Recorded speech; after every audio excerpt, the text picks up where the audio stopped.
تبارك الذي نزل الفرقان على عبده ليكون للعالمين نذيرا۔ السلام علیکم ورحمۃ اللہ وبرکاتہ۔ الحمد للہ وکفا وسلام علی عبادہ الذین اصطفیٰ، اما بعد۔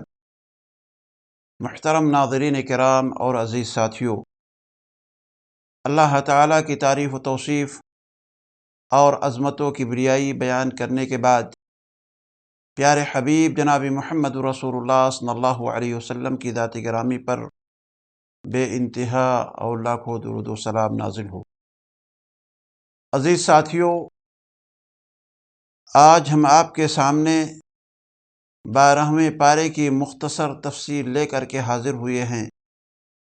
اس پارے کی ابتدا وَمَا مِن دَابَّةٍ فِي الْأَرْضِ إِلَّا عَلَى اللَّهِ رِزْقُهَا سے ہوتی ہے۔ اس پارے میں سورہ ہود کامل اور سورہ یوسف کی ایک آیت سے لے کر کے 52 آیتیں شامل ہیں۔ سورہ ہود میں 1911 کلمات اور 7605 حروف ہیں۔ اس پارے کے اندر مکمل اور کل رکوع 16 پائے جاتے ہیں۔ سورہ ہود یہ مکے کے اندر نازل ہوئی اور اس میں 123 آیتیں اور 10 رکوع پائے جاتے ہیں۔ اس سورت کا نام اللہ کے نبی سیدنا ہود علیہ السلام کے نام پر رکھا گیا۔ اس سورت میں یوم آخرت سے متعلق کافی تفصیل آئی ہوئی ہے اور اس کے اندر ان لوگوں کا تذکرہ بھی آیا ہوا ہے جن کا آخرت کے اوپر ایمان نہیں ہے یا جو آخرت کے منکر ہیں، انہیں سمجھایا بھی گیا ہے اور توبہ و استغفار کرنے کی انہیں دعوت بھی دی گئی ہے، اور اعراض کرنے کی صورت میں انہیں عذاب کی دھمکی بھی دی گئی ہے۔ سیدنا ابو بکر صدیق رضی اللہ تعالی عنہ نے پیارے حبیب جناب محمد رسول اللہ صلی اللہ علیہ وسلم سے سوال کیا، آپ سے پوچھا کیا وجہ ہے کہ آپ دن بدن کمزور ہوتے جا رہے ہیں اور بڑھاپے کے نشانات اور علامات آپ کے اوپر ظاہر ہو رہے ہیں؟ تو آپ علیہ السلام نے ارشاد فرمایا کہ مجھے سورہ ہود، سورہ واقعہ، سورہ مرسلات اور سورہ عما یتساءلون اور اذا الشمس کوورت نے بوڑھا کر دیا ہے۔ اس پارے کے ابتدا میں اللہ تعالیٰ نے تمام جاندار کے رزق کی ذمہ داری خود لے رکھی ہے۔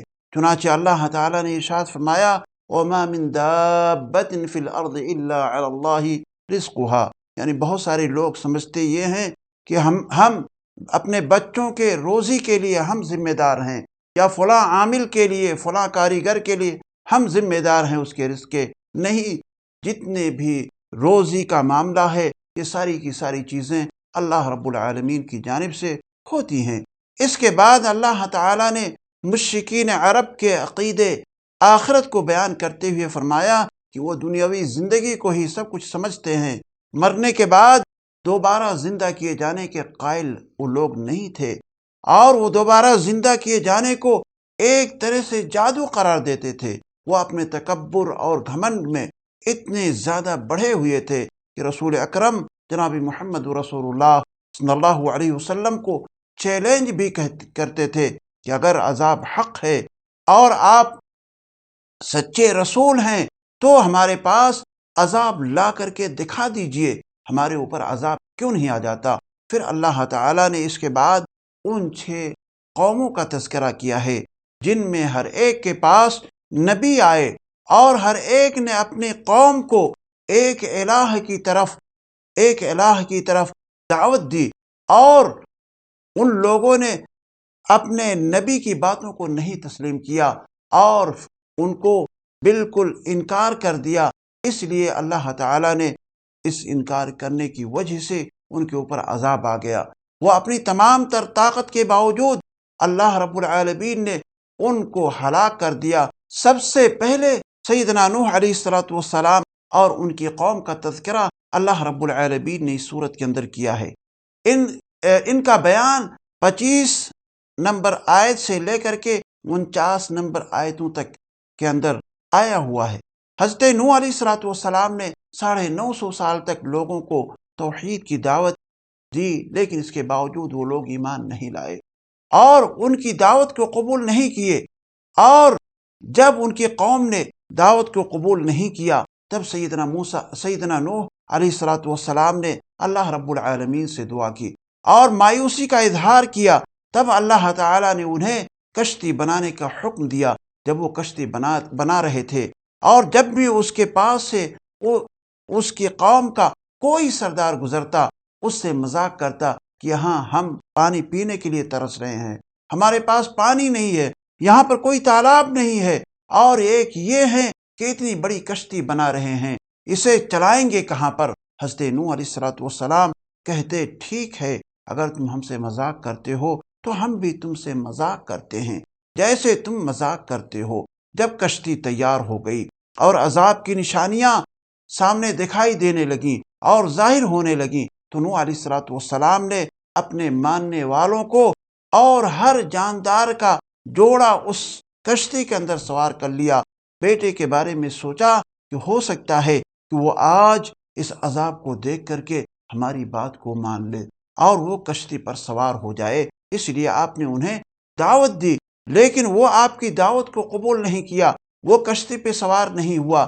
جب وہ ڈوبنے لگا تو سیدنا نوح علیہ السلام نے اللہ رب العالمین سے یہ دعا فرمائی کہ آپ اسے بچا لیجئے، جیسا کہ اللہ تعالیٰ کا فرمان ہے وَنَادَى نُوحٌ رَبَّهُ فَقَالَ رَبِّ إِنَّ ابْنِي مِنْ أَهْلِي وَإِنَّ وَعْدَكَ الْحَقُّ وَأَنْتَ أَحْكَمُ الْحَاكِمِينَ قَالَ يَا نُوحُ إِنَّهُ لَيْسَ مِنْ أَهْلِكَ۔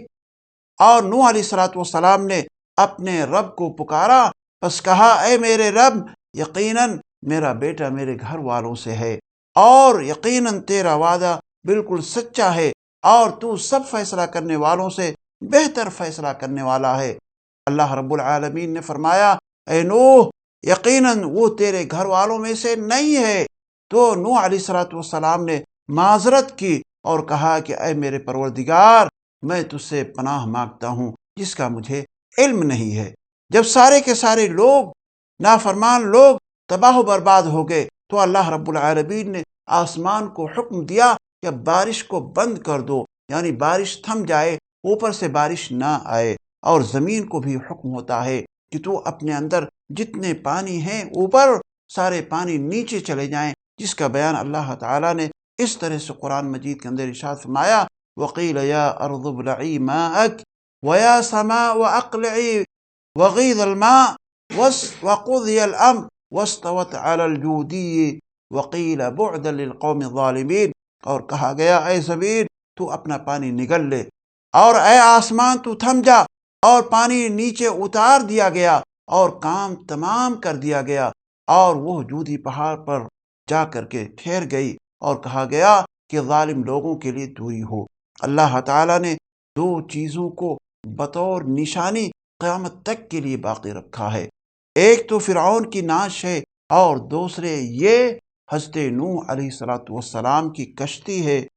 کشتی آج بھی ترکی کے اندر جودی پہاڑ پر موجود ہے۔ اس کے بعد اللہ تعالیٰ نے قوم عاد کے واقعے کو 50 آیت سے لے کر کے 60 آیت کے اندر ذکر فرمایا ہے۔ قوم نوح کے بعد اللہ تعالیٰ نے قوم عاد کو بڑی ترقی عطا فرمائی۔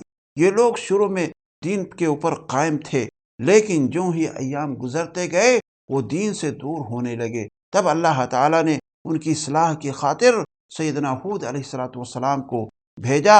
سیدنا ہود علیہ السلام اپنی قوم کی طرف آئے اور انہیں دعوت دی، جیسا کہ اللہ تعالیٰ نے قرآن مجید کے اندر ارشاد فرمایا وَإِلَىٰ عَادٍ أَخَاهُمْ هُودًا قَالَ يَا قَوْمِ اعْبُدُوا اللَّهَ مَا لَكُم مِّنْ إِلَٰهٍ غَيْرُهُ، یعنی حضرت ہود علیہ السلام نے کہا اے میری قوم کے لوگوں، تم لوگ اللہ کی عبادت کرو، اللہ کے علاوہ کوئی دوسرا معبود نہیں ہے۔ ان کی قوم بھی اللہ رب العالمین کے اوپر ایمان نہیں لائی، اور اوپر سے کہنے لگی ایسے کیسے ہو سکتا ہے کہ ہم اپنے معبودوں کو تیرے کہنے پر چھوڑ دیں، کسی طرح ہم ایمان لانے والے نہیں ہیں۔ جب ان کی ساری کوششیں ناکام ہو گئی تو اللہ رب العالمین کی جانب سے ان کے اوپر عذاب آ گیا۔ اس کے بعد سیدنا صالح علیہ السلام کی قوم اور ان کے واقعے کو بیان کیا گیا ہے، اور یہ 61 آیت سے لے کر کے 68 آیت تک اس واقعے کو گھیرا گیا ہے۔ چنانچہ سیدنا صالح علیہ السلام نے اپنی قوم کو توحید کی دعوت دی، اور وہاں پر بھی یہی ہے کہ اے قوم کے لوگوں، تم لوگ اللہ رب العالمین کی عبادت کرو، اللہ کے علاوہ کسی اور کی عبادت نہ کرو۔ اس قوم نے بھی سیدنا صالح علیہ السلام کے اس پیغام کو قبول نہیں کیا، بلکہ وہ لوگ کہنے لگے کہ ہمیں اپنے باپ دادا کے ماننے والوں سے الگ کر دیں گے، ایسا نہیں ہو سکتا۔ پھر انہوں نے سیدنا صالح علیہ السلام سے ایک ناممکن چیز کا مطالبہ کر لیا، اور مطالبہ کیا تھا کہ یہ جو سامنے پہاڑ ہے، اس پہاڑ سے آپ ایک اونٹنی لائیے، اور پھر وہ اونٹنی ایک بچہ بھی پیدا کرے۔ اور یہ چیز ان کے نظر میں بہت ہی ناممکن سی چیز تھی، ان کا ایمان لانا مقصود نہیں تھا۔ لیکن وہ جب بالکل عاجز آ گئے تو حضرت صالح علیہ السلام نے اللہ رب العالمین سے دعا کی، چنانچہ اللہ رب العالمین نے ان کی دعا کو قبول فرما لیا۔ چنانچہ اونٹنی بھی آ گئی اور بچہ بھی آ گیا، ساری چیزیں ان لوگوں نے دیکھا لیکن ایمان نہیں لائے، الٹے اونٹنی کی ٹانگیں کاٹ ڈالی۔ تب اللہ رب العالمین نے انہیں ہلاک کر دیا، اور صالح علیہ السلام اور جو صالح علیہ السلام کے ماننے والے تھے ان لوگوں کو اللہ تعالیٰ نے بچا لیا۔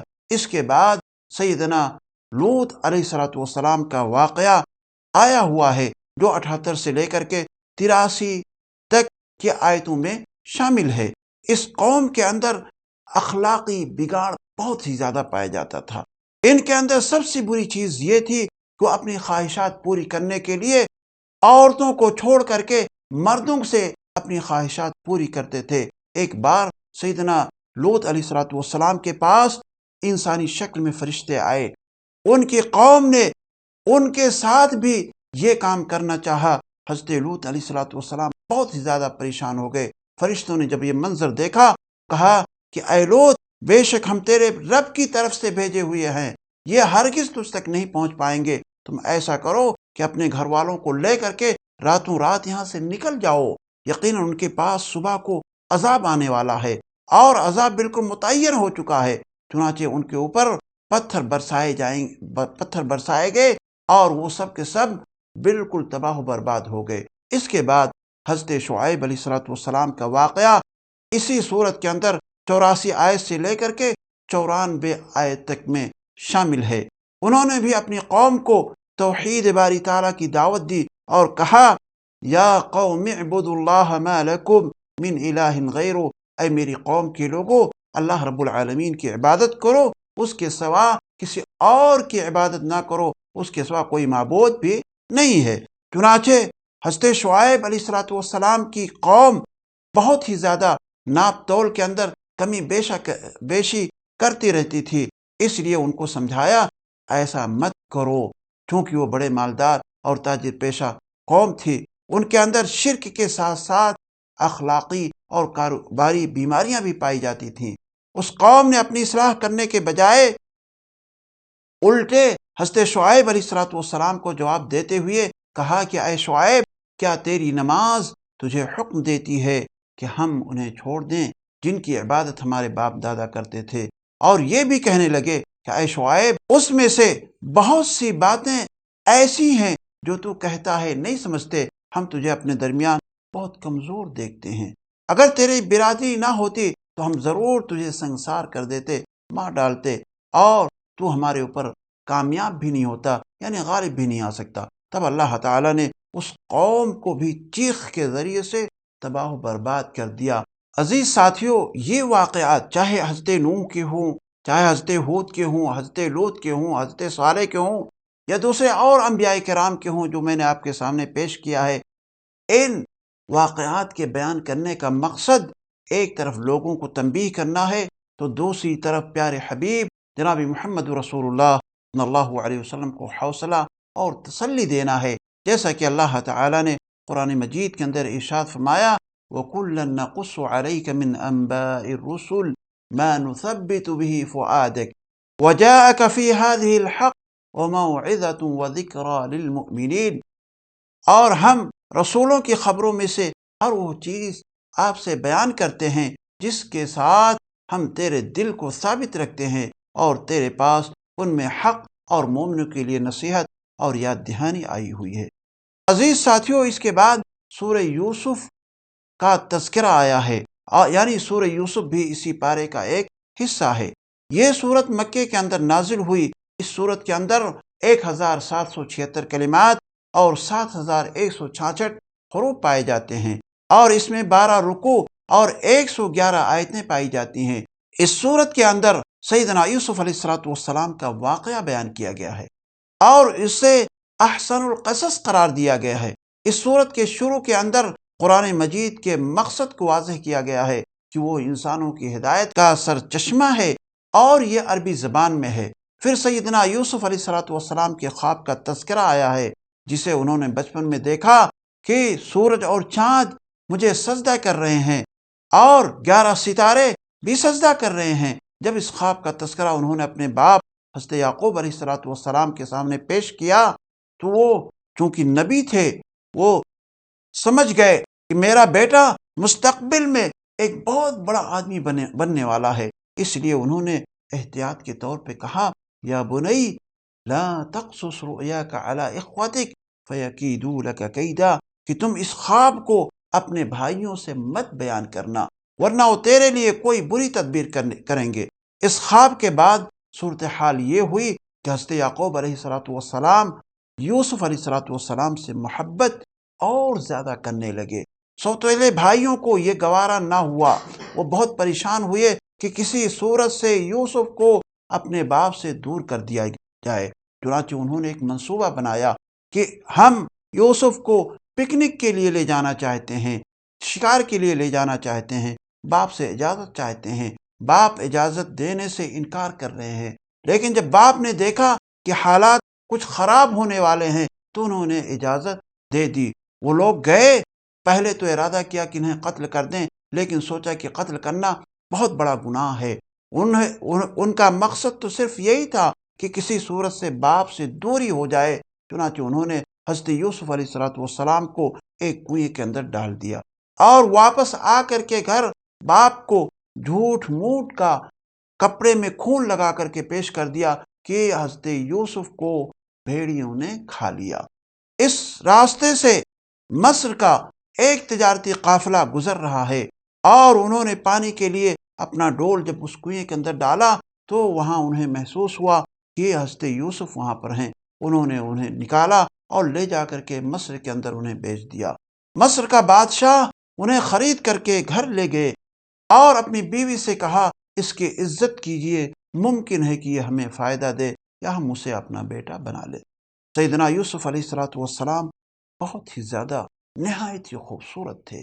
اسی بنا پر عزیز مصر کی بیوی نے اسے بہلانے اور پھسلانے کی کوشش کی، مگر ناکام رہی۔ ایک دن اس نے کمرے کا دروازہ بند کر کے یوسف علیہ السلام کو برے کام کے لیے، زناکاری کے لیے دعوت دی، مگر اللہ رب العالمین نے انہیں محفوظ رکھا۔ یوسف علیہ السلام بچنے کے لیے باہر کی طرف دوڑ رہے ہیں، اور یہ عورت پیچھے سے انہیں پکڑنا چاہتی ہے، تو یوسف علیہ السلام کی قمیص پیچھے سے پھٹ گئی۔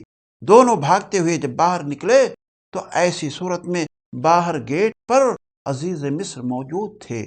عورت نے فوراً پینترا بدل دیا اور یوسف علیہ السلام پر تہمت لگا دی۔ یوسف علیہ السلام نے حقیقت حال بتائی، مگر ملکہ کے سامنے اور اس کے مقابلے میں ملازم کی کون سنتا ہے۔